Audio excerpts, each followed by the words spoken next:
തെളിച്ചമേകാൻ പൊൻപുലർക്കാലം വെളിച്ചമാകും നുറുങ്ങുവെട്ടം പക്ഷിപരാഗം തെളിച്ചു കാട്ടും വരുന്നു ദൈവം മനസ്സിനുള്ളിൽ തിളക്കമേകിടാൻ തരുന്നു ധ്യാന പ്രകാശമാർക്കും വിളക്ക് വയ്ക്കുമ്പോൾ നുറുങ്ങുവെട്ടം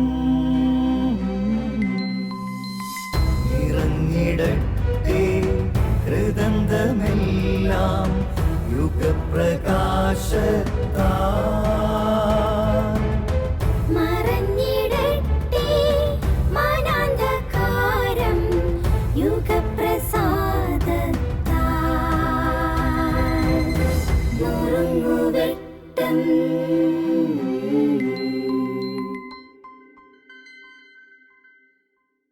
സ്നേഹമുള്ളവരെ, സുവിശേഷങ്ങളിലൂടെ കടന്നു പോകുമ്പോൾ നാം ഒരു സമറിയാക്കാരിയായ സ്ത്രീയെ കണ്ടുമുട്ടുന്നുണ്ട്. കിണറ്റിൻകരയിൽ വെള്ളം കോരാനായിട്ട് കടന്നു വന്ന, കുടവുമായിട്ട് കടന്നു വന്ന അവൾ അവിടെ ഈശോയെ കാണുകയാണ്, ഈശോയെ കേൾക്കുകയാണ്, ഈശോയെ അറിയുകയാണ്, ഈശോയെ മനസ്സിലാക്കുകയാണ്.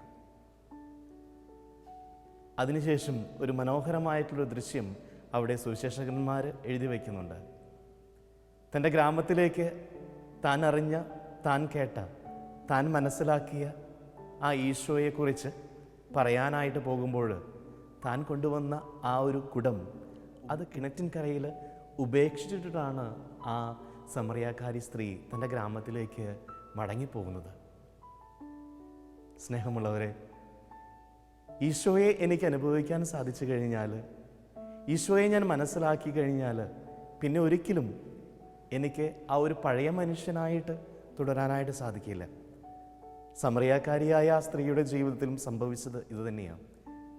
ഈശോയെ മനസ്സിലാക്കിയ ആ നിമിഷം മുതൽ തൻ്റെ പഴയ ജീവിതാവസ്ഥയെ പൂർണ്ണമായും ഉപേക്ഷിച്ചിട്ടാണ് ഗ്രാമത്തിലേക്ക് ഈ കർത്താവിനെ കുറിച്ചിട്ട് പറയാനായിട്ട് അവൾ കടന്നു ചെല്ലുക.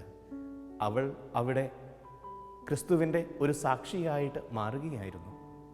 ഇതുപോലെ തന്നെ നമ്മുടെ ജീവിതത്തിലും നാം എത്രയോ പ്രാവശ്യം എത്രയോ ധ്യാനങ്ങൾ കൂടുന്നു, എത്രയോ ടോക്കുകൾ, ക്രിസ്തുവിനെ കുറിച്ചിട്ടുള്ള ഒത്തിരിയേറെ സംഭാഷണങ്ങൾ നമ്മൾ കേൾക്കുന്നു, ഒത്തിരിയേറെ വചനപ്രസംഗങ്ങൾ നമ്മൾ കേൾക്കുന്നു.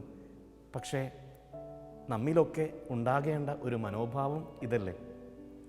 ഞാൻ എൻ്റെ ക്രിസ്തുവിനെ അനുഭവിച്ചു കഴിഞ്ഞാൽ പിന്നെ എൻ്റെ പഴയ ജീവിതാവസ്ഥയെ ഉപേക്ഷിച്ചിട്ട് ഒരു പുതിയ ജീവിതാവസ്ഥയിലേക്ക്, ക്രിസ്തുവിനോടുള്ള, ക്രിസ്തു കേന്ദ്രീകൃതമായിട്ടുള്ള ആ ഒരു ജീവിതത്തിലേക്കല്ലേ നാം ഓരോരുത്തരും യാത്ര തുടരേണ്ടത്. പഴയ കാലത്ത് സംഭവിച്ചതെന്തോ അതിനെ മറന്നു കളയാം.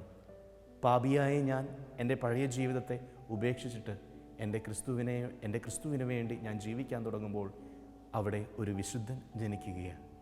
എവിടെ പാപി മരിച്ചു വീഴുന്നുവോ, അവൻ്റെ പാപാവസ്ഥകൾ എവിടെ അവൻ ഉപേക്ഷിക്കുന്നുവോ അവിടെ അവൻ വിശുദ്ധനായിട്ട് മാറുന്നു. വിശുദ്ധിയിലുള്ള ജീവിതത്തിൽ അവൻ തുടക്കം കുറിക്കുന്നു. നമ്മുടെ ഓരോരുത്തരുടെയും ജീവിതം അങ്ങനെ തന്നെയാകട്ടെ. എൻ്റെ ക്രിസ്തുവിനെ കണ്ടുമുട്ടിയ നാൾ മുതൽ, എൻ്റെ ക്രിസ്തുവിനെ അനുഭവിച്ച നാൾ മുതൽ പാപമായിട്ടുള്ളതിനെയും ഞാൻ വെറുത്തുപേക്ഷിക്കേണ്ട എല്ലാത്തിനെയും ഉപേക്ഷിച്ചുകൊണ്ട് തന്നെ ക്രിസ്തുവിനോട് കൂടിയുള്ള ഈ ഒരു യാത്ര, അത് എൻ്റെ ജീവിതത്തിലൂടെ അവനെ സാക്ഷ്യപ്പെടുത്തുന്ന രീതിയിൽ ഒരു യാത്രയാക്കി നമുക്ക് മാറ്റാം. എൻ്റെ വാക്കുകൾ, എൻ്റെ പ്രവൃത്തികൾ, എൻ്റെ ചിന്തകൾ എല്ലാം ക്രിസ്തു കേന്ദ്രീകൃതമാകട്ടെ. എൻ്റെ മനോഭാവങ്ങൾ, എൻ്റെ കാഴ്ചപ്പാടുകൾ അതെല്ലാം അവൻ്റെ കണ്ണുകളിൽ നിന്ന് എനിക്ക് പകർന്നു നൽകുന്ന വിജ്ഞാനം അതിൽ നിന്ന് രൂപം കൊള്ളട്ടെ. സർവശക്തനായ ദൈവം നമ്മെ ഓരോരുത്തരെയും സമൃദ്ധമായി അനുഗ്രഹിക്കട്ടെ.